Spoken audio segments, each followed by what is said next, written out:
તો આપણે સ્પીપાનું paper solution જે છે એ જોઈ રહ્યા છીએ. આની પહેલાં 2 પાર્ટ જે છે એ અપલોડ કરેલા છે, જેની અંદર પોલિટી અને હિસ્ટ્રીનું સોલ્યુશન કરાવેલું છે. હવે આજના લેક્ચરની અંદર આપણે ઇકોનોમીના જેટલા ક્વેશ્ચન જે છે એનું સમાધાન કરવાની કોશિશ કરીશું. પણ આની અંદર બીજા પણ વચ્ચે અમુક ક્વેશ્ચન જે છે આવી જાય છે, કારણ કે પેપરની અંદર વચ્ચે આડા પ્રશ્ન મૂકી દીધા છે. એટલે આપણે ઓવરઓલ બધા જેટલા પણ ક્વેશ્ચન આવે છે એ બધાનું સમાધાન કરવાની કોશિશ કરીએ. પહેલો ક્વેશ્ચન કહે છે કે financial stability and development council FSDC આના બારામાં નીચેના 2 વિધાન આપેલા છે એ આપણે ધ્યાને લેવાના છે. ફાઇનાન્શિયલ સ્ટેબિલિટી ડેવલપમેન્ટ કાઉન્સિલ આ એક અત્યંત મહત્ત્વની સંસ્થા છે. થોડાક વર્ષો પહેલાં જ આને બનાવવામાં આવેલી હતી. આ બહુ પાવરફુલ સંસ્થા છે. કેમ પાવરફુલ છે એ આપણે જોઈશું. પહેલાં એવું કહે છે કે આ નીતિ આયોગની એક ઓર્ગન, નીતિ આયોગની એક સંસ્થા છે, તો એ વાત બિલકુલ ખોટી છે. બીજા નંબરનું એવું કહે છે કે it is headed by the prime minister, તો એ વાત પણ ખોટી છે અને પ્રાઇમ મિનિસ્ટર હેડ કરતા નથી. આ FSDC શું છે એ આપણે થોડી સમજવાની કોશિશ કરીએ કે ફાઇનાન્શિયલ સ્ટેબિલિટી ડેવલપમેન્ટ કાઉન્સિલ. તો પહેલાં તો આ એક નોન સ્ટેચ્યુટરી એટલે કે બંધારણીય સંસ્થા નથી કે કાયદાના આધારે બનાવવામાં આવેલી એ સંસ્થા નથી. કાયદાનું આને કોઈ પણ પ્રકારનું બેકઅપ નથી. આ એક પ્રકારની સરકાર દ્વારા બનાવવામાં આવેલી સંસ્થા છે. કોણે બનાવેલી છે? આ મિનિસ્ટ્રી ઓફ ફાઇનાન્સ અંતર્ગત કામ કરે છે. ઓલામાં એવું કીધું તો નીતિ આયોગ અંતર્ગત કરે છે એ ખોટી વાત છે. નાણાં મંત્રાલય અંતર્ગત કામ કરે છે મિનિસ્ટ્રી ઓફ ફાઇનાન્સ. અને આ એપેક્સ કાઉન્સિલ છે, સર્વોચ્ચ લેવલની સંસ્થા છે. અને આને એક એક્ઝિક્યુટિવ ઓર્ડર એટલે કે કારોબારી ઓર્ડરથી બનાવેલું હતું. કારોબારી એટલે શું? તો કે સરકાર દ્વારા, સરકારના જે મોટા મંત્રીની બધા સરકાર વત્તા સરકારી જે પ્રાઇમ મિનિસ્ટર વત્તા જેટલા પણ COM કાઉન્સિલ ઓફ મિનિસ્ટર મંત્રીમંડળના જેટલા પણ સભ્યો જે છે એ બધાને ભેગા કરી નાખો ને એટલે એક્ઝિક્યુટિવ એટલે કે કારોબારી થઈ જાય. ઇન શોર્ટ, સરકાર દ્વારા, નાણાં મંત્રાલય દ્વારા એક ઓર્ડર દ્વારા બનાવવામાં આવેલી આ એક સંસ્થા છે. એટલે કોન્સ્ટિટ્યુશનલ બોડી નથી, સ્ટેચ્યુટરી બોડી એ નથી, કાયદાકીય રીતે બનાવેલી નથી, બિનવૈધાનિક સંસ્થા છે. આનું મુખ્ય કામ શું છે? તો આનું કામ જે છે ને એ તમે સમજો. પહેલાં અહીંયા એ પણ જોઈ લઈએ. ચલો, રઘુરામ રાજન કમિટી જે છે 2008માં એણે ફાઇનાન્શિયલ સેક્ટર, નાણાકીય વિભાગની અંદર રિફોર્મ, સુધારા લાવવા માટે પહેલીવાર એવી ભલામણ કરેલી હતી કે આ ફર્સ્ટ ડાસ એટલે શું? Financial stability and development council, આ જે FSDC જે છે એ બનાવો. FSDC શું છે ને હવે આપણે થોડું સમજીએ. એ તમે જે છે ને એના નામ ઉપરથી જ તમને ખ્યાલ આવી જશે. એનું નામ શું છે? Financial stability and development council. આનું મુખ્ય કાર્ય શું છે? તો કે ભારતની અંદર ફાઇનાન્શિયલ એટલે કે નાણાકીય બાબતમાં સ્ટેબિલિટી, સ્થિરતા આવી શકે. નાણાકીય બાબતની અંદર બધી વસ્તુ સ્થિરતા રહી શકે. એટલે કે ઇકોનોમીની અંદર, માર્કેટની અંદર, બજારની અંદર પૈસા, રૂપિયા, ડોલર, ફોરેક્સ, આ બધી જ બાબતે આ બધી વસ્તુ જે છે ને એ ફાઇનાન્સની અંદર આવે. ફાઇનાન્સની અંદર શું આવે? તો કે મની એટલે કે પૈસા, પછી બેન્કિંગ, પછી ઇન્સ્યોરન્સ, પછી આ ફાઇનાન્શિયલ દરેક લોકો પાસે બેંક એકાઉન્ટ એ બધું જોઈએ. પછી ડોલર, પછી આ એક્સપોર્ટ, આ બધી વસ્તુ જે છે એ ફાઇનાન્સની અંદર આવે. ફાઇનાન્સ બહુ મોટો ટર્મ છે. તો ફાઇનાન્સ બાબતે, ઇકોનોમી બાબતે ભારતનું માર્કેટને, બજારને એ બધાની અંદર કેવી રહેવી જોઈએ? સ્ટેબિલિટી, સ્થિરતા રહેવી જોઈએ. સ્થિરતા, ઇન શોર્ટ ઇકોનોમી કેવી રહેવી જોઈએ? તો કે સ્ટેબલ એટલે કે સ્થિર રહેવી જોઈએ. અને એ ઉપરાંત બીજું શું કે ફાઇનાન્સ બાબતે આપણે ડેવલપમેન્ટ પણ કરવાનું છે. ફાઇનાન્સ અંતર્ગત આપણે ડેવલપમેન્ટ એટલે કે વિકાસ પણ કરવાનું છે. એટલે કે ફાઇનાન્શિયલ ઇન્ક્લુઝન થવું જોઈએ, ફાઇનાન્શિયલ લિટરસી થવી જોઈએ, આપણી ઇકોનોમી વધવી જોઈએ, GDP વધવી જોઈએ, રોજગારીને એ બધું વધવું જોઈએ. તો આ બધું કરવા માટે એટલે કે ફાઇનાન્શિયલને સ્ટેબલ કરવા માટે, ફાઇનાન્શિયલ સ્ટેબિલિટી માટે અને ડેવલપમેન્ટ માટે એક કાઉન્સિલ બનાવવામાં આવેલી, financial stability and development council. Raghuram Rajan કમિટીએ આની જે છે એ ભલામણ કરેલી હતી. નાણાં મંત્રાલય અંતર્ગત કામ કરે છે અને એ બધી વસ્તુ. તો હવે મેં તમને કીધું હતું કે આ જે છે એ બહુ ખતરનાક, બહુ જોરદાર, બહુ પાવરફુલ બોડી છે. એવું શા માટે? એવું એટલા માટે પહેલાં તો આના ચેરમેન જે છે ને એ નાણામંત્રી હોય છે, ફાઇનાન્સ મિનિસ્ટર હોય છે. અને આના સભ્યો કોણ છે? તો આના સભ્યો જે છે ને એ જ બહુ ખતરનાક છે.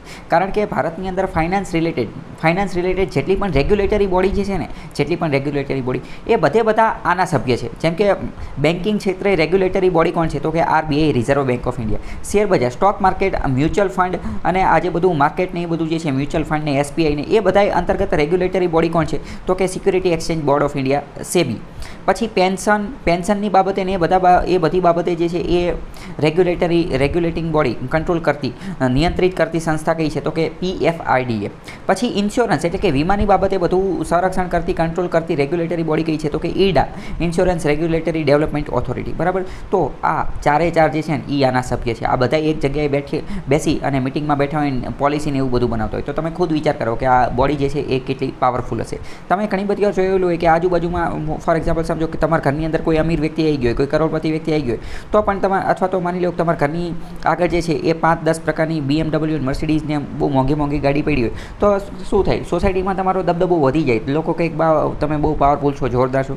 હા, તો એવી જ રીતે સમજો કે આ ફાઇનાન્શિયલ સ્ટેબિલિટી એન્ડ ડેવલપમેન્ટ કાઉન્સિલની મિટિંગ થતી હશે, તો એ મિટિંગ કેવી હશે, બહુ ખતરનાક લેવલની છે કે એક મિટિંગ એક રૂમની અંદર હોલની અંદર થતી હશે, તો અહીંયા એ એવી જગ્યા છે કે જ્યાં ફાઇનાન્સ મિનિસ્ટર, નાણામંત્રી ખુદ બેઠા હશે, એની અરે RBIના હેડ, SEBીના હેડ, PFRDAના હેડ અને IRDA બધી જે રેગ્યુલેટિંગ બોડી જે છે ફાઇનાન્સ રિલેટેડ, એ બધાના હેડ જે છે એ એક હારે બેઠા છે. એટલે મેં કીધું હતું આ બહુ પાવરફુલ બોડી છે. આ ઉપરાંત આની અંદર જે છે ફાઇનાન્સ સેક્રેટરી, નાણાં સચિવ જે છે એ પણ એના સભ્ય હશે. પછી secretary of department of economic affairs, DEA, department of economic affairs, એના સચિવ જે છે એ પણ અહીંયા બેઠેલા હશે. DFS એટલે કે ડિપાર્ટમેન્ટ ઓફ ફાઇનાન્શિયલ સર્વિસીસ, એના સચિવ જે છે એ પણ અહીંયા બેઠા હશે. અને જે ચીફ ઇકોનોમિક એડવાઇઝર, ભારતના જે મુખ્ય નાણાકીય જે મુખ્ય આર્થિક સલાહકાર જે છે ને, મુખ્ય આર્થિક સલાહકાર, એ પણ અહીંયા બેઠા છે. તો તમે હવે વિચાર કરો કે આની જે મિટિંગ થતી હશે, તો એ રૂમની અંદર બધા કેટલા મોટા વ્યક્તિઓ જે છે એ બેઠા હશે. અને મોટા વ્યક્તિઓ તો ખરા જ તે, સાથે સાથે જે પાવર ધરાવતા, સત્તા ધરાવતા, કાયદા અંતર્ગત, જેમ કે RBI છે તો એને RBI એક્ટ, SEBI એક્ટ, આ બધા એક્ટ અંતર્ગત, સ્ટેચ્યુટરી બોડી અંતર્ગત એમને જે પાવર મળેલો હોય, એ પાવર ધરાવતા વ્યક્તિ ત્યાં બેસેલા હશે. અને એ જે છે એ ભારતની અંદર ફાઇનાન્શિયલ સ્ટેબિલિટી અને ડેવલપમેન્ટ માટેની જે છે એ પોલિસી, નીતિ નિર્માણને એવું બધું બનાવવાનું કામ કરશે. 2018ની અંદર સરકારે જે છે એ FSDC જે છે એને રીકોન્સ્ટિટ્યૂટ કરી હતી, એનું પુનઃ નિર્માણ કરેલું હતું. અને એની અંતર્ગત શું કર્યું તો કે મિનિસ્ટર ઓફ સ્ટેટ જે છે, ડિપાર્ટમેન્ટ ઓફ ઇકોનોમિક અફેર્સ, એના મિનિસ્ટર ઓફ સ્ટેટ એને પણ એડ કરી દીધા. Secretary of department of electronics and information technology, એને પણ એડ કરી દીધા. અને IBI એટલે કે IBBI, insolvency and bankruptcy board of India, એના જે ચેરમેન જે છે એને પણ એડ કરી દીધા. પહેલાં જે છે ને એ આટલા લોકો જ બેસતા હતા, આ લોકો જે છે એ જ બેસતા હતા, પરંતુ 2018ની અંદર સુધારો કરી અને આને પણ બેસાડી દીધા. મોસ્ટ ટાઈમ હું તમને કહું, સવાલ શું પૂછાશે, સવાલ બીજી વાર, અત્યારે તો આ પૂછાઈ ગયો, પણ બીજી વાર જો પ્રશ્ન પૂછાય તો શું પૂછાશે, તો એ જ પૂછાશે કે આ જે ફાઇનાન્શિયલ સ્ટેબિલિટી એન્ડ ડેવલપમેન્ટ જે છે એના અંતર્ગત કોણ એના સભ્યો હોય છે, તો કે RBI, SEBI, PFRDA અને આ ચારના સભ્ય જે છે એ ચારના હેડ જે છે ને એ એના સભ્યો હોય છે. એ ક્વેશ્ચન જે છે એ પૂછવાની શક્યતા સૌથી વધારે છે. બરાબર. આગળ જોઈએ તો આ financial stability and development council, એની એક સબ કમિટી પણ છે. એની સબ કમિટીના હેડ કોણ હોય છે, તો RBIના ગવર્નર જે છે ને એ એની સબ કમિટીના હેડ હોય છે. આ financial stability and development council જે છે એ એક્સપર્ટ લોકોને પણ આની અંદર બોલાવે છે. આમની જ્યારે મિટિંગ થતી હોય ને ત્યારે બીજા અમુક એક્સપર્ટ લોકોને પણ બોલાવે છે. હવે તમે ખુદ વિચારો કે એક રૂમની અંદર મિટિંગ થઈ છે, ત્યાં ઓલરેડી આટલા બધા એક્સપર્ટ લોકો તો બેઠા જ છે, IBBIના ચેરમેન ને, RBIના ને, આ બધાના ચેરમેન ને, તો અને એની સિવાય જો કોઈ એક્સપર્ટની જરૂર પડે ને તો એને પણ જે છે એ આ બોલાવવાનું ને એ બધાનું કામ કરે છે. એના ફંક્શન, એનું કાર્ય શું છે, તો ઓલરેડી મેં તમને એનું કાર્ય જે છે એ કહી દીધું. એનું કાર્ય શું છે તો કે ફાઇનાન્શિયલ સ્ટેબિલિટી, દેશની અંદર, આપણા ભારત દેશની અંદર નાણાકીય બાબતે, વિત્તીય બાબતે જે છે એ સ્ટેબિલિટી, સ્થિરતા રહી એની માટે, રૂપિયો જે છે એ વ્યવસ્થિત રહે, ડોલરની કિંમત જે છે એ બરાબર રહે, રૂપિયો ગગડે નહીં, આપણી ઇકોનોમી બરાબર રહે, GDP બરાબર રહે, અર્થતંત્ર બરાબર નહીં, એ બધું ચાલે, એની સ્ટેબિલિટીનું ને એ બધાનું કામ કરે. એના અંતર્ગત રોજગારીનું, એમ્પ્લોયમેન્ટનું ને એ બધાનું પણ એને પણ થોડું ઘણું ધ્યાને રાખી લે. અને હારે જે છે એ મેક્રો ઇકોનોમિક પ્લાનિંગ એટલે કે મોટું પ્લાનિંગ હોય એને પણ ધ્યાને લે. અને જે આ ડેવલપમેન્ટનું એ બધાનું કામ પણ કરે. UPSCએ 2016ની અંદર એક પ્રશ્ન પૂછેલો હતો અને એક્ઝેક્ટ એ જ પ્રશ્ન જે છે આમને કોપી કરીને પૂછેલો છે. એટલે હું તમને કહું છું કે PYQ કરવા કેટલા મહત્ત્વના છે. જેમ કે આ સ્પીપાની અંદર આ પ્રશ્ન પૂછેલો હતો એ ઓલરેડી UPSCએ પ્રશ્ન પૂછેલો છે. UPSCએ એ જ પ્રશ્ન પૂછ્યો હતો. એમાં શું કીધેલું હતું કે આ જે ફાઇનાન્શિયલ સ્ટેબિલિટી ડેવલપમેન્ટ કાઉન્સિલ એ નીતિ આયોગનું ઓર્ગન છે, તો ખોટી વાત છે, કારણ કે એ મિનિસ્ટ્રી ઓફ ફાઇનાન્સ અંતર્ગત કામ કરે છે. બીજું શું કીધું છે કે ફાઇનાન્શિયલ સ્ટેબિલિટી ડેવલપમેન્ટ કાઉન્સિલ એના હેડ કોણ હોય છે, તો કે યુનિયન ફાઇનાન્સ મિનિસ્ટર હોય છે. આ વિધાન સાચું છે. આમાં સાચું છે, આપણા ઓલામાં ખોટું હતું, સ્પીપાવાળામાં. કેમ? કારણ કે એમાં પ્રાઇમ મિનિસ્ટર, વડાપ્રધાન કીધું હતું એટલે, બરાબર. તો આમાં સાચું છે. અને it monitors macro Prudential supervision of the economy. તો કે મેં તમને આની પહેલાં ઇકોનોમીના લેક્ચરમાં સમજાવેલું છે. એક હોય માઇક્રો ઇકોનોમી અને એક કોઈ મેક્રો ઇકોનોમી. માઇક્રો ઇકોનોમી એટલે કે નાના લેવલની ઇકોનોમી. જ્યારે સમગ્ર દેશ લેવલે પ્લાનિંગ થતું હોય તો એને મેક્રો ઇકોનોમી કહેવાય, એક રીતે મોટી ઇકોનોમી. તો મેક્રો ઇકોનોમીનું જે છે એ સુપરવિઝન અને મોનિટરિંગ કરવાનું આ FSDC કામ કરે છે. તો એ સાચી વાત છે. મેં તમને પહેલાં જ કહી દીધું ને કે એનું કામ જ મેઇન આ છે. તો એ રીતે આનો જવાબ આવશે. પહેલું ખોટું છે, બીજું અને ત્રીજું સાચું છે. તો આવી રીતે ક્વેશ્ચન જે છે એ પૂછાતા હોય છે. બાકી અહીંયા પણ તમે જોઈ શકો છો, મેં તમને કીધું કે આ પાવરફુલ બોડી છે. અહીંયા એની બાબતે અમુક બાબતો લખેલી છે, એના ફંક્શનને એ બધી વસ્તુ એ તમે જોઈ લેજો. બીજો એક ક્વેશ્ચન પૂછેલો છે NFT ઉપર. NFT એટલે કે નોન ફંજીબલ ટોકન. નોન ફંજીબલ ટોકન ઉપર 2 વિધાન આપેલા છે અને એની આપણે સાચો જવાબ જે છે એ આપવાનો છે. પહેલાં સમજો કે નોન ફંજીબલ ટોકન એટલે શું એ તમે સમજી લો. પહેલાં પ્રશ્ન થાય કે ટોકન એટલે શું? તો ટોકન તમને ખ્યાલ હશે કે ગમે ત્યારે આ ફોર એક્ઝામ્પલ સમજો કે બેંકની અંદર તમે જતા રહે અને બેંકની અંદર ભીડ વધી ગઈ છે ને તો દરેક વ્યક્તિને એક ટોકન આપી દે, બરાબર. માની લો કે તમે કસિનોની અંદર જુગાર રમવા ગયા તો તમે 1000 રૂપિયા આપ્યા તો 1000 રૂપિયાના તમને જે છે એ ટોકન આપી દે. ડીમાર્ટની અંદર તમે ગયા, બરાબર, અને તમારા પાસે બેગ કેવું કંઈ છે, અથવા કોઈ પણ શોપિંગ મોલમાં ગયા તમારા પાસે બેગ કેવું કંઈ છે, તો તમારે બેગ જે છે જમા કરાવી દેવાનું હોય અને એ લોકો જે છે એ તમને એના બદલામાં ટોકન આવે. આ ટોકન આવી રીતના હોય, ગેમના ટોકન, અલગ અલગ ટોકન. તો આ બધી વસ્તુ જે છે ને આને શું કહેવાય? ટોકન કહેવાય. ટોકન, આ બધી વસ્તુને શું કહેવાય? ટોકન. પહેલાં હવે આશા કરું કે તમે સમજી ગયા છો કે ટોકન એટલે શું. તો હકીકતમાં ટોકન એટલે આવી રીતની વસ્તુ. હવે તમે સમજો, અહીંયા હું તમને બીજી વસ્તુ કહું છું. ઇકોનોમીની અંદર શું છે? ઇકોનોમીની અંદર આપણે એક રીતે જોઈએ ને તો કોઈ પણ વસ્તુની કાંઈ વેલ્યુ જ નથી. કોઈ બધું વસ્તુ જે છે ને એ એક રીતે સિમ્બોલિક જ છે, મેટાફર જ છે. સિમ્બોલ, સંજ્ઞાના રીતે જ બધી વસ્તુ ચાલે છે. બાકી કોઈની કાંઈ કિંમત નથી, કોઈની કાંઈ વેલ્યુ નથી. કોઈ પણ કિંમત જે છે ને એ વ્યક્તિએ ખુદે નક્કી કરેલી છે. કોઈ પણ વસ્તુની કિંમત જે છે એ ખુદે નક્કી કરેલી છે. કઈ રીતે એ હવે આપણે સમજીએ. ફોર એક્ઝામ્પલ સમજો કે 2000 રૂપિયાની નોટ, 2000 રૂપિયા, ચલો 2000ની તો બંધ થઈ ગઈ છે, અત્યારે આપણે 500ની નોટ લઈએ. 500 રૂપિયાની નોટ. તો 500 રૂપિયાની નોટ જે છે, 500 રૂપિયાની નોટ, તો શું હકીકતમાં 500 રૂપિયાની નોટ જે છે એની કિંમત 500 રૂપિયાની છે? તો કે ના, હકીકતમાં એની નોટ એટલી નથી, કારણ કે એ તો ખાલી એક કાગળની બનેલી નોટ છે. એ કાગળ તો એક રીતે પસ્તી છે, એની કોઈ એટલી બધી કિંમત છે નહીં. પણ આરબીઆઈના ગવર્નરે એની ઉપર સહી કરેલી છે. એ એક લીગલ ટેન્ડર છે અને એને જે છે એ લીગલ ટેન્ડર જાહેર કરેલું છે. એટલે એની વેલ્યુ બધા લોકોએ ભેગા થઈ, સરકારે ભેગા થઈ અને એની વેલ્યુ કેટલી? 500 રૂપિયા એવી નક્કી કરેલી છે. ફોર એક્ઝામ્પલ તમને ખ્યાલ હશે કે જૂની 500ની નોટ હતી અને જૂની 1000ની નોટ હતી. તો જે તે સમયે જ્યારે એ 500ની અને 1000ની નોટ બંધ થઈ ગઈ ને તો એ નોટ ખુદ 450માં 900માં વેચાતી હતી, બરાબર. કેમ? કારણ કે એની કિંમત ઘટી ગઈ હતી. તો ફોર એક્ઝામ્પલ શું કે હકીકતમાં આજે આપણે કરન્સી નોટ જે આપણે વાપરીએ એ પણ શું છે? એ પણ એક રીતનું ટોકન જ છે. આપણે એને કહીએ છીએ કે આ 500 રૂપિયા, પણ હકીકતમાં શું છે? તો કે એ 500 રૂપિયાનું ટોકન છે. 500ની નોટ છે તો એ શું છે? એ 500 રૂપિયા, એ 500 રૂપિયાનું ટોકન છે. અત્યારે તમને ખ્યાલ હશે કે 2000ની નોટ જે છે એ જમા કરાવવાની ને એવી બધી વાત છે. તો ઘણા બધા લોકો 2000ની નોટ જમા કરતા હોય છે અને એમાં કમિશન કટ કરી લેતા હોય છે. મતલબ કે 2000ની નોટ તમે એને આપો તો એ ખાલી 1900 રૂપિયા જ આપે. તો એનો મતલબ શું કે હવે પહેલાં આ કેટલાનું ટોકન હતું? 2000નું, પરંતુ હવે કેટલાનું થઈ ગયું? 1900નું. એટલે કે 100 રૂપિયાની એની કિંમત ઇરોડ થઈ ગઈ. તો આટલું તમને ખ્યાલ આવ્યો છે કે ટોકન એટલે તમને ખબર પડી ગઈ હશે. હકીકતમાં ટોકન એટલે એક રીતનું સિમ્બોલ, એક વસ્તુ જે છે એને ડિનોટ કરવા માટે, એને સિગ્નિફાઈ કરવા માટે, એને દર્શાવવા માટે જ્યારે એને બીજું આપવામાં આવે તો એને ટોકન કહેવાય.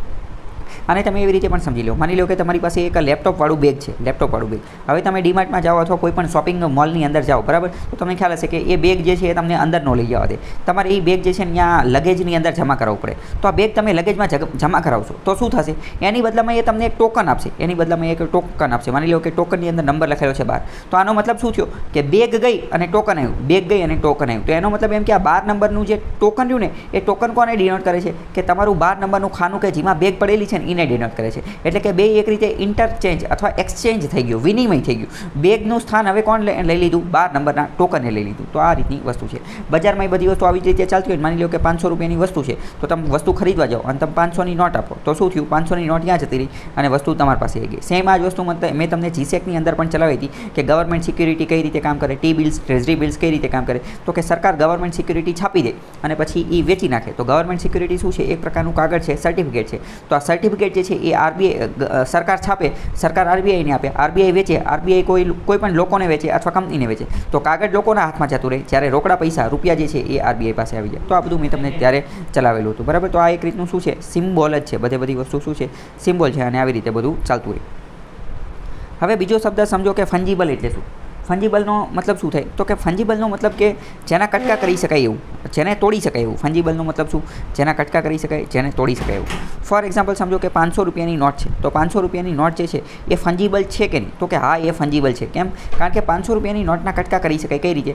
100 5 નોટ બનાવી શકાય. 100 5 નોટ બનાવી શકાય. 200 2 નોટ અને 100ની નોટ એવી રીતે પણ બનાવી શકાય. 2000ની નોટ હોય તો એના પણ કટકા કરી શકાય. તો મતલબ કે એવી કોઈ પણ કરન્સી અથવા એવી કોઈ પણ વસ્તુ કે જેના કટકા કરી શકાય ને તો એને શું કહેવાય? ફંજીબલ કહેવાય. એને ફંજીબલ કહેવાય. હવે બીજી વસ્તુ જોઈએ. ફોર એક્ઝામ્પલ સમજો કે એક જે છે એ 200 કેરેટનો હીરો છે. 200 કેરેટ જે છે એનો હીરો છે. તો 200 કેરેટનો હીરો છે અને એની કિંમત માની લો કે 200 કરોડ રૂપિયા છે. 200 કરોડ રૂપિયા છે. તો હવે આ હીરો જે છે આને પોલિશ કરી નાખ્યો, વ્યવસ્થિત ખૂબ સુંદર રીતે પોલિશ કરી નાખ્યો અને એની કિંમત જે છે એ 200 કરોડ છે. પણ હવે માની લો કે આ 200 કરોડ જે છે, આ 200 કેરેટનો હીરો છે, તો એના નાના નાના ટુકડા કરી અને 10 કેરેટના ટુકડા બનાવી નાખ્યા હોય તો શું એ બધાયના ભેગા કરશું તો 200 કરોડ થશે? તો કે ના, નહીં થાય. કેમ નહીં થાય? કારણ કે આ 200 કેરેટનો હીરો છે એ ખૂબ મોટો હીરો છે, ખૂબ શુદ્ધ છે અને ખૂબ મોટા માત્રામાં છે. એક હારે 200 કેરેટ એક હારે મળી જાય છે ને એટલે એની કિંમત વધારે છે. પણ આને જો હથોડીથી ભાંગી નાખો અથવા ટુકડા કરી નાખો તો પછી એની કંઈ એટલી કિંમત રહેશે નહીં. એ બધાય ટુકડાને ભેગા કરો તો પણ એની કિંમત જે છે એ એટલી રહેશે નહીં. આનો મતલબ શું થયો? આનો મતલબ એમ થયો કે આ જે હીરો જે છે ને એ નોન ફંજીબલ છે, એટલે કે એના ટુકડા કરી શકાતા નથી. એ શું છે?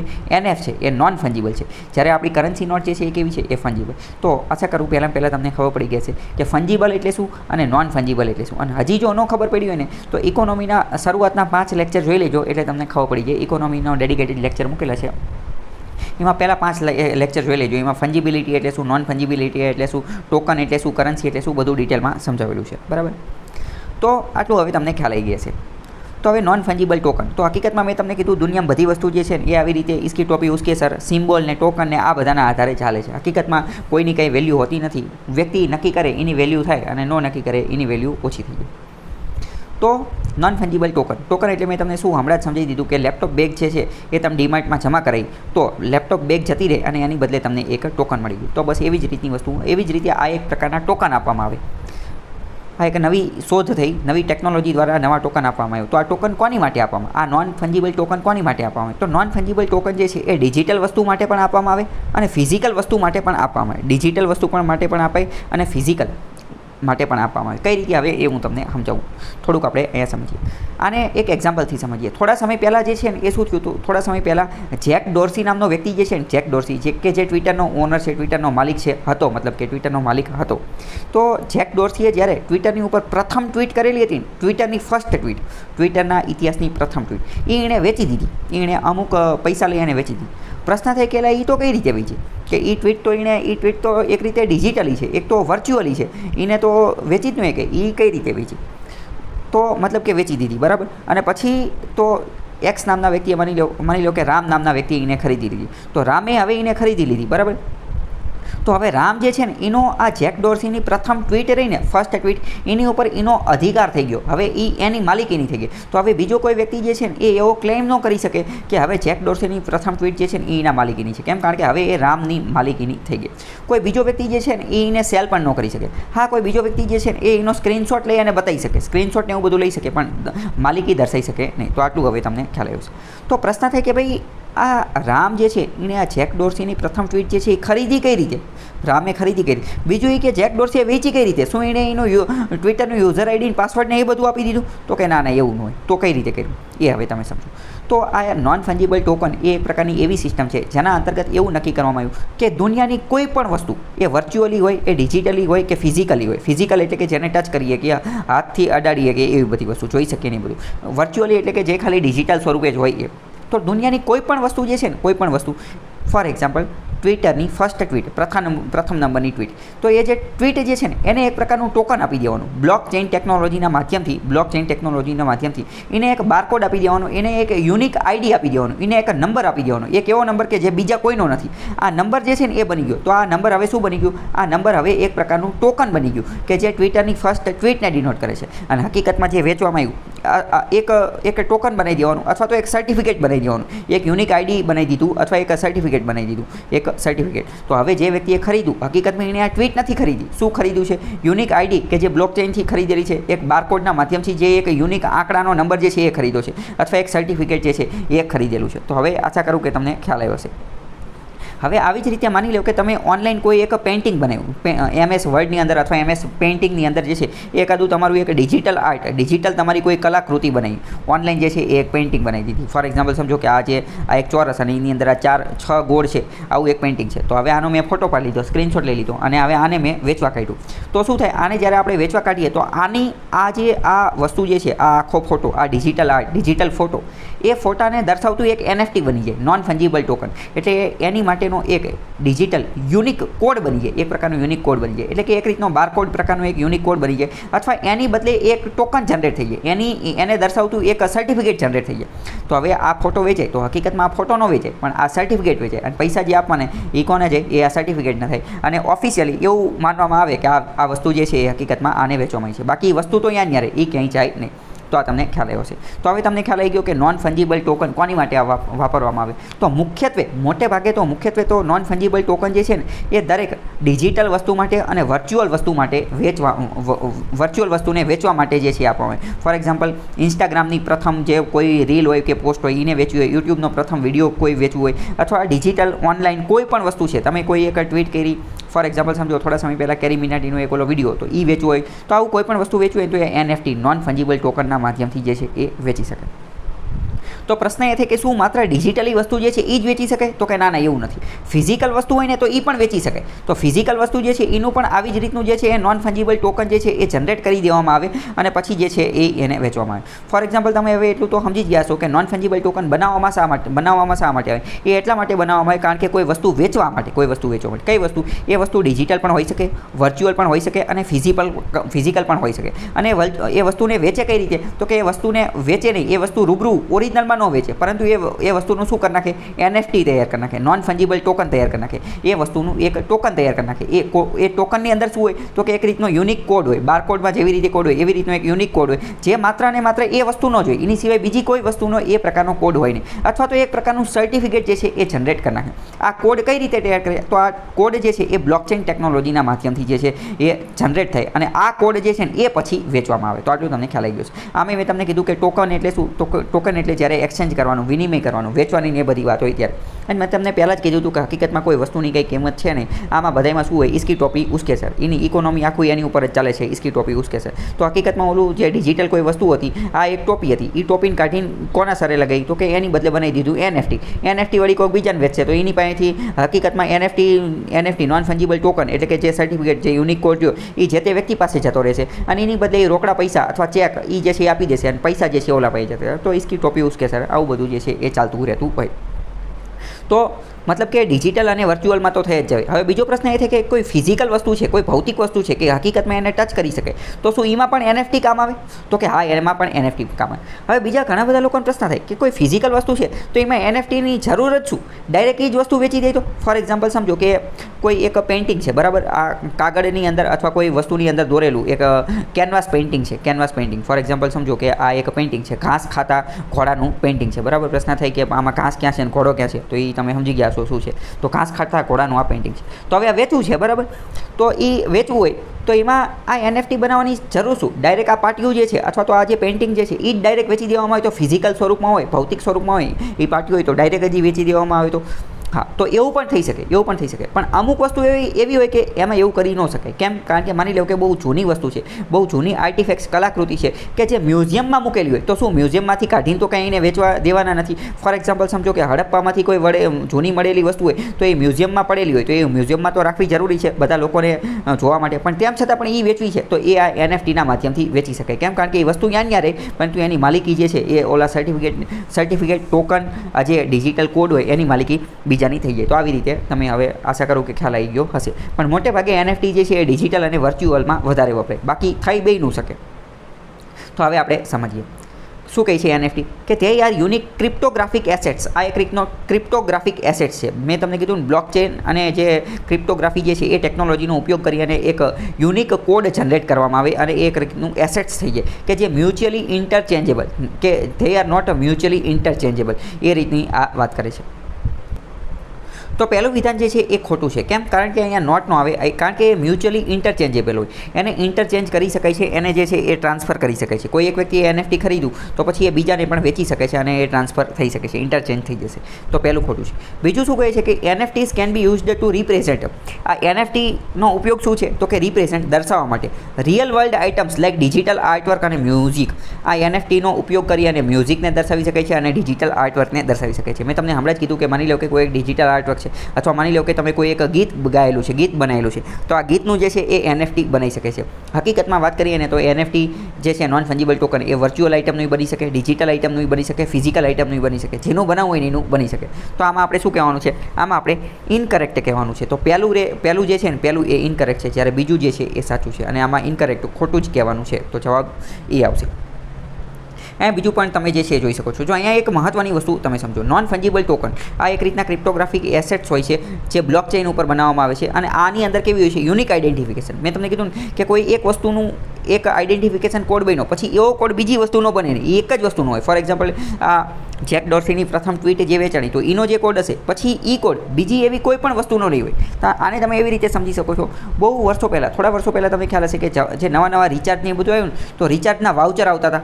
રિચાર્જના વાઉચર, એ વાઉચરની અંદર એક પટ્ટી આવે બરાબર, એ પટ્ટીને નખેથી સ્કેન કરવાની હોય અને એની અંદર 16 આંકડાનો કે 20 આંકડાનો કોડ હોય, એ પછી આપણે ઓલાની અંદર નાખવાનો અને આપણું રિચાર્જ જે છે એ થઈ જાય. બહુ પહેલાં આવા કોડ આવતા હતા. તો એ કોડ કેવા હતા? તો એ કોડ પણ કેવા હતા? યુનિક આવતા હતા. એક કોડ એ એક જ રિચાર્જની ઓલા વાઉચરની અંદર હોય, બીજા એકે વાઉચરની અંદર હોતો નહોતો. અત્યારે પણ એવા ગિફ્ટ વાઉચર આવતા હોય છે, એમેઝોનનું ગિફ્ટ વાઉચર ને ફ્લિપકાર્ટનું ગિફ્ટ વાઉચર. તો એની અંદર જે કોડ હોય એ પણ કેવો હોય છે? એ પણ યુનિક હોય છે કે જે મશીન દ્વારા યુનિક રીતે બનાવેલા હોય.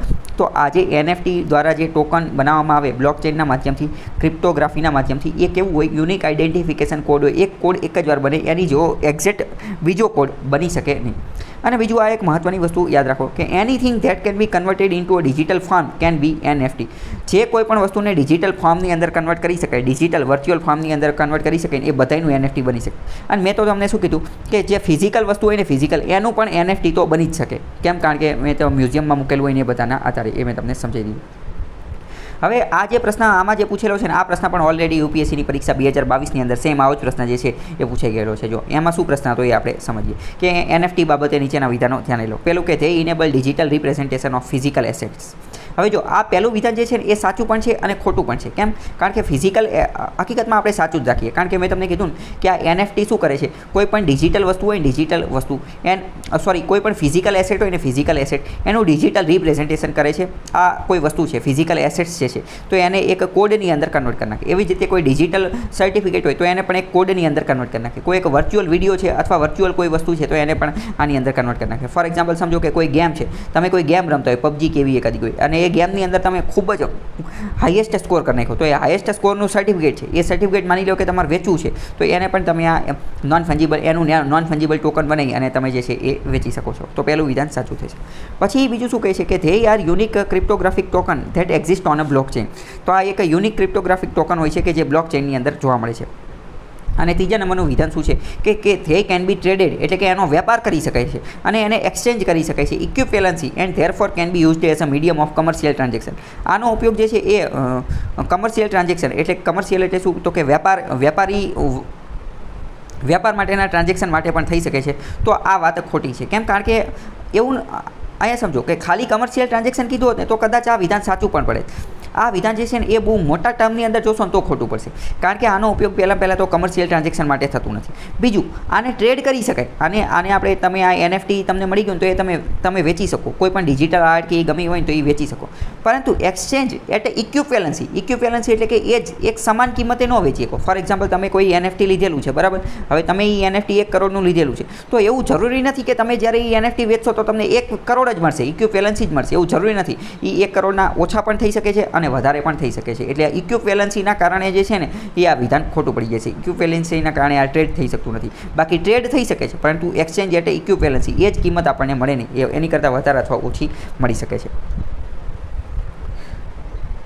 બાકી જો નોન ફંજીબલ ટોકનની બારામાં અહીંયા બધી વસ્તુ આપેલી છે કે NFT શું છે તો કે can represent real world items like artwork ને રિયલ એસ્ટેટને એ બધું અહીંયા આપેલું છે. એ તમે એકવાર જોઈ લેજો. હું તમને મેઇન જે છે એ આ બતાવી દઉં. ઇન્વેસ્ટોપેડિયા નામની વેબસાઇટ જે છે એ ખૂબ સારી છે. એની ઉપરથી તમને આવી ઘણી બધી બાબતો જે છે એ ખબર પડી જશે.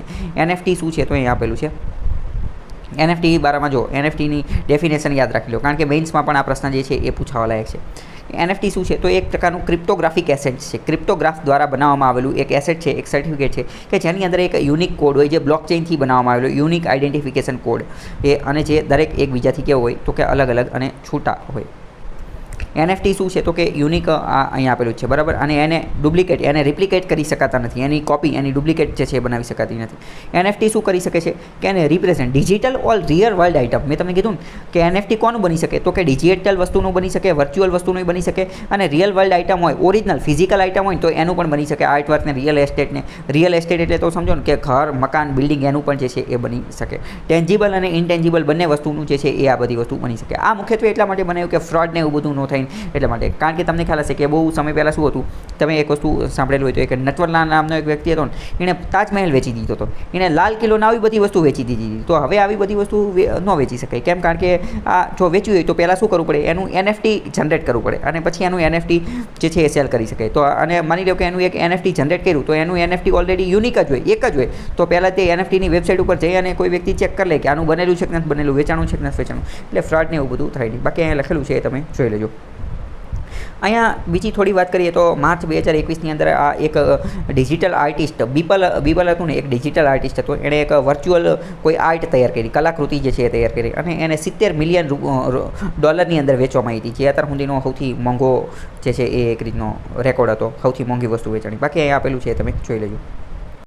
આગળનો પ્રશ્ન છે રાયસીના ડાયલોગ બાબતે જે છે એ કરેક્ટ સાચું વિધાન કહેવાનું છે. તો આનું સાચું વિધાન શું આવશે કે રાયસીના ડાયલોગ જે છે ને એ Bharat it's India's premier foreign policy conference on geopolitics and geo electron. ભૂ રાજનીતિ ઉપર, જીઓ પોલિટિક્સ ઉપર અને જીઓ ઇકોનોમિક્સ, ભૂ અર્થતંત્ર ઉપર ભારત દ્વારા ચલાવવામાં આવતી, ભારતનું જે મિનિસ્ટ્રી ઓફ ફોરેન અફેર જે છે, એક્સટર્નલ અફેર્સ, એના દ્વારા ચલાવવામાં આવતી આ એક રાયસીના ડાયલોગ નામની મિટિંગ છે. દિલ્હીની અંદર જે રાયસીના હિલ્સ જે છે, રાયસીનાની પહાડી કે જેની ઉપર રાષ્ટ્રપતિ ભવન આવેલું છે, ત્યાં આ મિટિંગનું આયોજન કરવામાં આવે છે. શું છે આપણે થોડું જોઈએ. રાયસીના ડાયલોગ, જો આ રાયસીના ડાયલોગનો આ એનો સિમ્બોલ છે, આ જે મિનિસ્ટ્રી ઓફ એક્સટર્નલ અફેર જે છે એ કરે છે અને દર વર્ષે આનું આયોજન કરવામાં આવે છે ન્યૂ દિલ્હીની અંદર. 2016થી જે છે એ આપણે આની શરૂઆત કરેલી છે અને ફ્લેગશિપ એટલે કે બહુ મોટા પ્રમાણની જે છે એ ભારતની આ એક ઇન્ટરનેશનલ પોલિસી ને એ બધા માટેની આ એક મહત્ત્વની મિટિંગ જે છે એનું આયોજન કરવામાં આવે છે. આ જો મેં તમને કીધું કે મિનિસ્ટ્રી ઓફ એક્સટર્નલ અફેર્સ જે છે એ આનું બધું ધ્યાન રાખે છે, વિદેશ મંત્રાલય જે છે એ આને ધ્યાને લે છે. તાજેતરમાં 7મી એડિશન જે છે એનું આયોજન એ બધું કરવામાં આવેલું હતું. તો રાયસીના ડાયલોગ જે છે ફ્લેગશિપ કોન્ફરન્સ જીઓ પોલિટિક્સની બધું અહીંયા લખેલું છે, બરાબર. અને આની અંદર જે છે આ રાયસીના ડાયલોગ એની અંદર ORFનું પણ કોલેબોરેશન હોય છે. પ્રશ્ન પૂછી જશે કે ORFનું કોલેબોરેશન હોય છે કે નહીં વિધાનમાં. ઓબ્ઝર્વર રિસર્ચર ફાઉન્ડેશન જે છે એ પણ આની અંદર, ઓબ્ઝર્વર રિસર્ચ ફાઉન્ડેશન એક પ્રકારનું સંસ્થા, એક પ્રકારની NGO ટાઈપનું છે કે જે વિદેશ નીતિની અંદર રિસર્ચ કરવાનું એ બધું જે છે એ કામ કરે છે. આગળનો પ્રશ્ન આપેલો છે કે નીચે 3 દેશ આપેલા છે અને એની કરન્સી આપેલી છે, કયું સાચું છે? રશિયા જે છે, રશિયાની રેનમિનબી, તો પહેલું જ વિધાન ખોટું છે કારણ કે રેનમિનબી જે છે એ કોની છે, એ ચાઇનાની કરન્સી છે. પછી આપેલું છે રૂબલ કોની છે, તો કે રૂબલ રશિયાની કરન્સી છે, બેને ઇન્ટરચેન્જ કરેલા છે. યુક્રેનની હરવાનિયા, તો યુક્રેનની હરવાનિયા જે છે એ સાચી વાત છે, યુક્રેનની કરન્સી હરવાનિયા છે, જ્યારે આ બે જે છે એ ખોટું છે. અહીંયા તમે જોઈ શકો છો યુક્રેનની હરવાનિયા એ એની કરન્સી છે. આગળનો ક્વેશ્ચન જોઈએ તો બંધારણનો છે. પહેલું વિધાન એવું કહે છે કે ભારતીય બંધારણ અંતર્ગત સુપ્રીમ કોર્ટ અને હાઈકોર્ટને એવી સત્તા આપવામાં આવેલી છે, કોની? તો કે કન્ટેમ્પ માટે સજા કરવા માટેની સત્તા જે છે આપેલું છે. એક શબ્દ તમે સમજો, COC એટલે શું? તો કે contempt of court. Contempt of કોર્ટનો મતલબ શું થાય? કોર્ટનો અનાદર કરવો. જો કોઈ વ્યક્તિ કોર્ટનો અનાદર કરે ને તો કોર્ટ જે છે ને એને સજા આપી શકે છે. ઘણી બધી વાર કદાચ તમે અમુક વાર કોર્ટમાં ગયા હોય ને અને માની લો તમે કોઈ વાર કોર્ટમાં મુલાકાત લીધી છે કે નથી લીધી, એકાદી વાર તમે મુલાકાત લેશો, થોડીક વાર તમે કોર્ટની મુલાકાત લેશો તો તમને કોર્ટની અમુક કાર્ય પદ્ધતિ વિશે ખબર પડશે. ઘણી બધી વાર કોઈ વ્યક્તિ જો કોર્ટનો અનાદર કરે ને તો કોર્ટ જે છે એને સજા ફટકારી શકે. મોટે ભાગે તો કેવી સજા, નાની કોર્ટમાં તો કેવી સજા ફટકારે કે હા જુદી આને બેહી રહેવાનું, 50 રૂપિયાનો દંડ, 100 રૂપિયાનો દંડ. ઘણી બધી વાર તો વકીલ જે છે વકીલને પણ દંડ ફટકારી દેતા હોય. વકીલનો જો કોર્ટની પ્રોસિડિંગ્સ ચાલુ હોય અને ફોન બોન વાગે ને તો એને પણ 500-1000 રૂપિયાનો દંડ જે છે એ ફટકારતા હોય. તો આવું બધું થતું હોય છે. મતલબ કે કોર્ટ એને એક રીતે સર્વોચ્ચ લેવલની વસ્તુ માનવામાં આવે છે. કોર્ટની અંદર તે લોર્ડ એટલે કે ભગવાનનો એનો દરજ્જો આપવામાં આવે છે, માય લોર્ડ ને એવું બધું કહેતા હોય છે, બરાબર. તો એવું એટલે કે એક રીતે એક ઊંચાઈવાળું અથવા એક સન્માનજનક ને એવું બધું આપવામાં આવે છે. હવે આવા કેસમાં માની લો કે કોર્ટે જે ચુકાદો આપ્યો, કોઈ વ્યક્તિ એનું ઉલ્લંઘન કરે છે, એને માનવાની ના પાડી દે છે, તો આ તો સારું કહેવાય નહીં. એટલે જો કોઈ વ્યક્તિ કોર્ટનો અનાદર કરે ને તો કોર્ટ એને સજા આપી શકે. કોર્ટ એમ કહી દે કે તમે આ અમારું ઉલ્લંઘન કર્યું ને એટલે અમે તમને સજા આપી છે. એ સજા કોઈ પણ પ્રકારની હોઈ શકે છે. તો એને શું કહેવામાં આવે? એને કહેવાય COC, કન્ટેમ્પ ઓફ કોર્ટ, કોર્ટનો અનાદર કરવા માટેની સજા. તો ભારતીય બંધારણની અંદર એવું કીધેલું છે કે જો કોઈ વ્યક્તિ કોર્ટનો અનાદર કરશે તો એને સજા આપી શકાશે.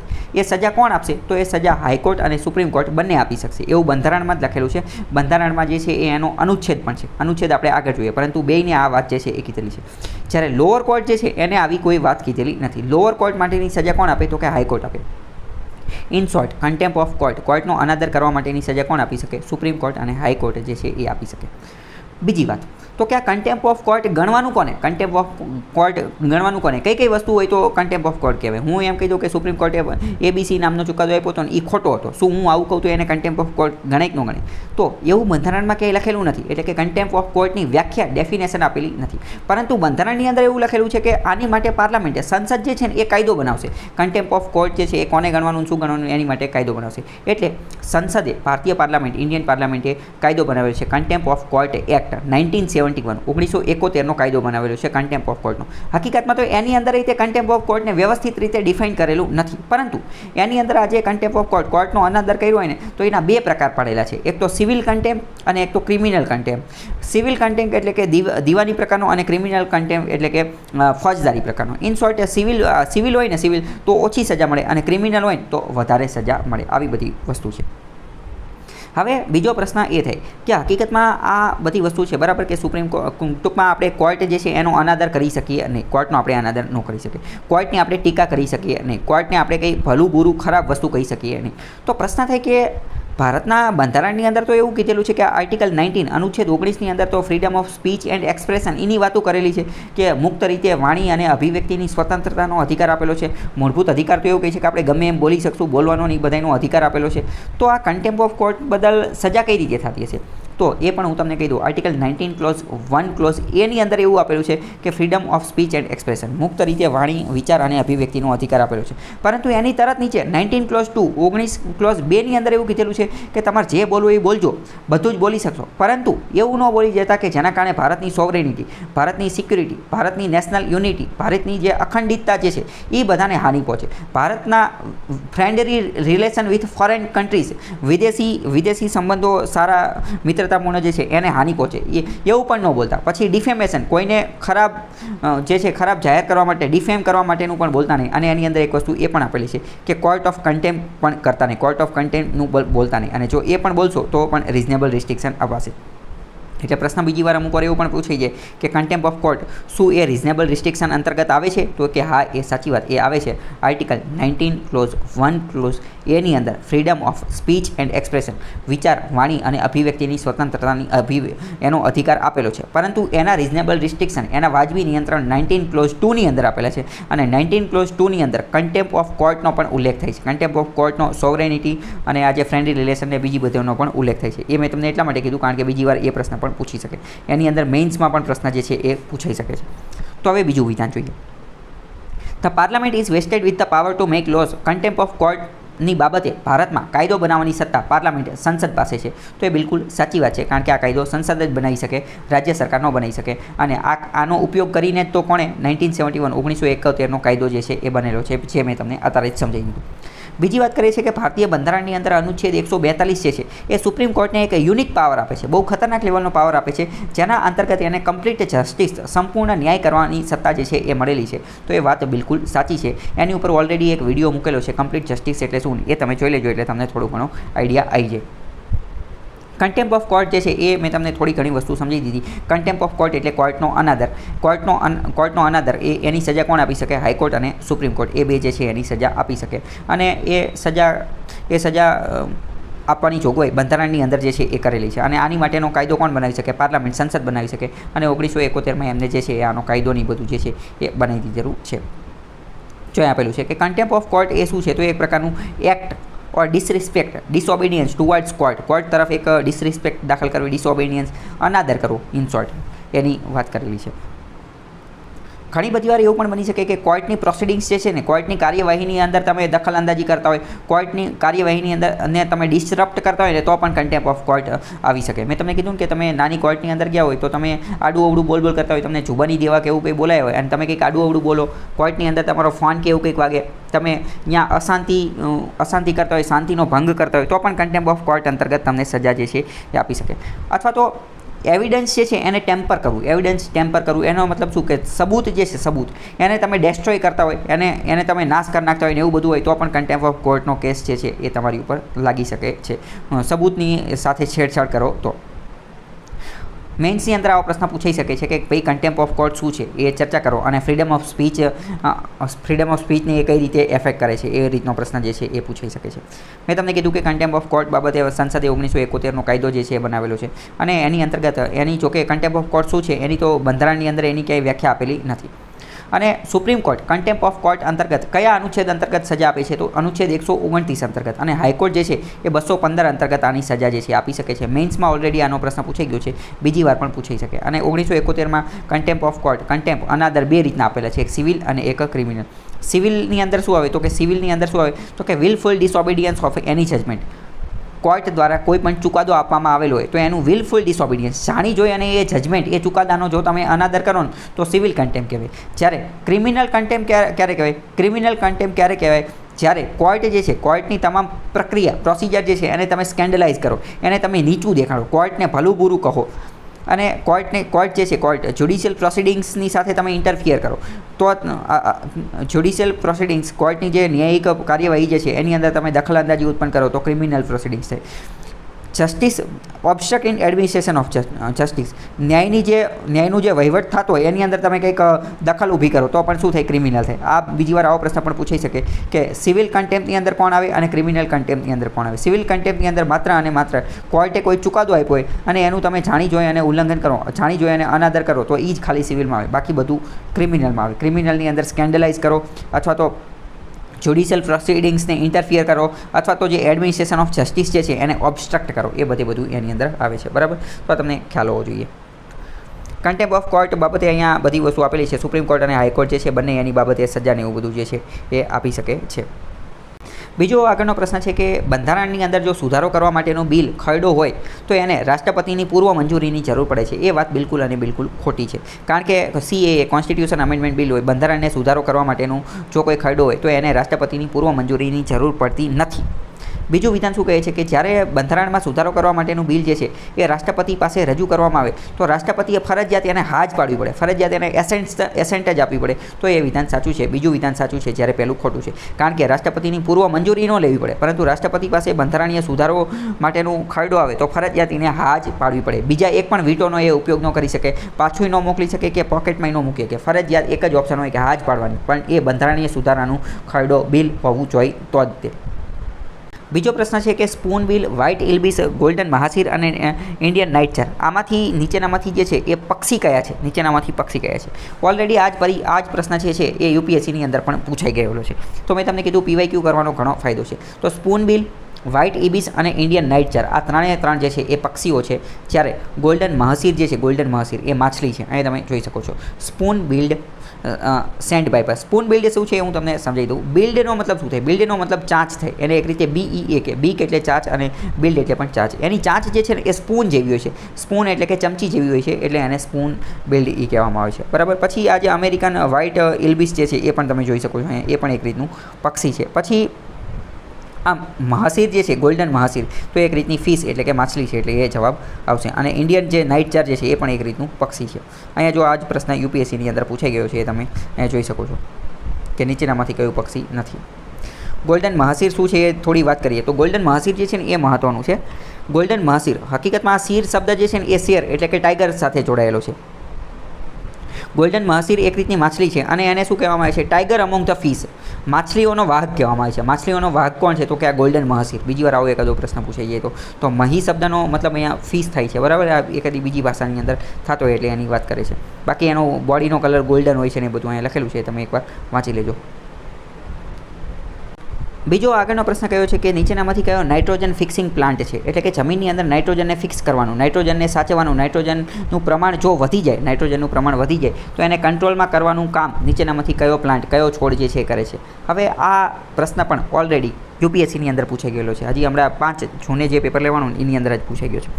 બીજું આ નાઇટ્રોજન ફિક્સિંગ પ્લાન્ટના બારામાં 7મા ધોરણનું જે એન્વાયરમેન્ટ અથવા 7મા ધોરણનું જે સાયન્સ વિજ્ઞાન જે છે એની અંદર પણ વાત કરેલી છે. આનો હું તમને જવાબ આપી દઉં તો આ પ્રશ્ન કદાચ કેન્સલ થશે, કારણ કે આ આલ્ફાલ્ફા અને અમરંથ આ બંને જે છે એ નાઇટ્રોજનને ફિક્સ કરવાવાળા પ્લાન્ટ છે. બે જે છે એ નાઇટ્રોજનને ફિક્સ કરી શકે. જો અહીંયા 2022નું પેપર હતું એ કીધેલું છે નાઇટ્રોજન ફિક્સિંગ પ્લાન્ટ કયો છે. જવાબ હું તમને ડાયરેક્ટ કહી દઉં છું. નાઇટ્રોજન ફિક્સિંગ પ્લાન્ટ જે છે એ 1, 3 and 4 છે. 1, 3 and 4 એટલે કે અલ્ફાન્સા, આ ચિકપી અને આ જે પુલ્સ લેન છે. એટલે આની અંદર તમારા માટે મહત્ત્વનું હોય તો આ ચીકપી છે.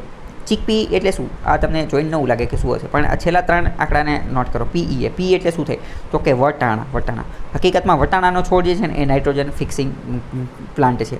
જ્યારે જમીનની અંદર નાઇટ્રોજનનું પ્રમાણ વધી જાય ને તો કયો છોડ વાવવો જોઈએ તો કે વટાણાનો છોડ વાવવો જોઈએ. કારણ કે વટાણાનો છોડ જે છે એ અંદરથી નાઇટ્રોજનને શોષી લેશે, ખેંચી લેશે અને નાઇટ્રોજનને ફિક્સ કરી દેશે. નાઇટ્રોજન સાયકલ જે છે એ પણ મોટી મોટી પરીક્ષાની અંદર, મેઇન્સની અંદર ને એ બધાની અંદર પૂછાતું હોય. આરએફઓ અને એસીએફની પેપરની અંદર એ નાઇટ્રોજન ફિક્સેશન, નાઇટ્રોજન સાયકલ જે છે એ પૂછાતું હોય છે. નાઇટ્રોજન સાયકલ ઉપર ઓલરેડી એક વિડીયો છે એ તમે જોઈ લેજો, બરાબર. તો નાઇટ્રોજન એ વાતાવરણમાંથી લેતા હોય ને પછી એવી રીતે થતો હોય છે. નાઇટ્રોજનને ફિક્સ કરવા માટે મહત્ત્વના જો કોઈ બેક્ટેરિયા હોય તો કયા કહે છે? રાઇઝોબિયમ અને એઝિટોબેક્ટર. રાઇઝોબિયમનો આ પ્રશ્ન આ પણ જે છે એ 5મા 6ઠ્ઠા ધોરણની વિજ્ઞાનની પુસ્તકની અંદર આપેલું છે. ટાટની અંદર ઘણી બધી વાર આ પ્રશ્ન પૂછાતો હોય છે. તો બરાબર, તો બીજાની અંદર એક પ્રશ્ન પૂછે, ભાઈ તમને એમ લાગે કે આ ક્યાંથી પૂછી લીધું? ભાઈ આ જીસીઆરટી એનસીઆરટીમાં જ આપેલું છે. રાઇઝોબિયમ અને એઝોટોબેક્ટર આ બંને કોણ છે તો કે કુદરતી રીતે નાઇટ્રોજનને ફિક્સ કરવા માટેના બેક્ટેરિયા છે. બાકી અહીંયા આપેલું છે તમે જોઈ લેજો. અને હકીકતમાં જોઈએ ને તો આ આલ્ફા રહ્યું ને આલ્ફા એ તો સૌથી વધુ નાઇટ્રોજન ફિક્સેશનનું કામ કરે છે. એટલું ખતરનાક એનું કામ કરે છે ને એટલે એને કિંગ ઓફ નાઇટ્રોજન ફિક્સેશન જે છે એ પણ કહેવામાં આવે છે, આલ્ફા. અને ચીકપી એ તો મેં તમને કીધું કે એ વટાણા જે છે એની જ વાત કરે છે. બાકી અહીંયા બીજું આપેલું છે એ તમે જોઈ લેજો.